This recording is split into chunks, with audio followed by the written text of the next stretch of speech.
இயக்குனர் ஏ.ஆர். முருகதாஸிடம் உதவி இயக்குனராக துப்பாக்கி படத்துல ஒர்க் பண்ண ராஜ்குமார் பெரியசாமி கடந்த 2017ஆம் ஆண்டு வெளியான கௌதம் கார்கியுடைய ரங்கூன் படத்தின் மூலம் இயக்குனராக அறிமுகமானாரு.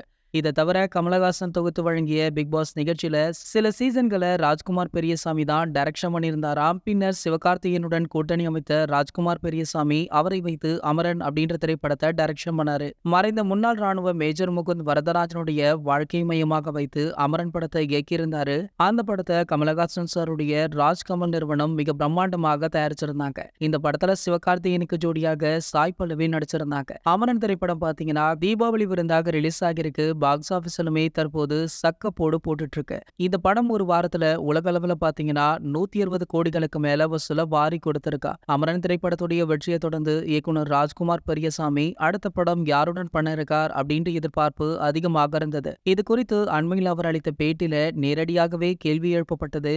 ஆனால் அதற்கு ஓப்பனாக பதில கொடுக்காமல் பவர்ஃபுல்லான நடிகருடன் இணைந்து ஒர்க் பண்ண போறேன் அப்படின்னு ஒரு ஹிண்ட கொடுத்தாரு. அப்போதே டீகோட் செய்ய ஆரம்பிச்சுட்டாங்க ரசிகர்கள். அது தனுஷ் அவர்கள் தான் அப்படின்னு.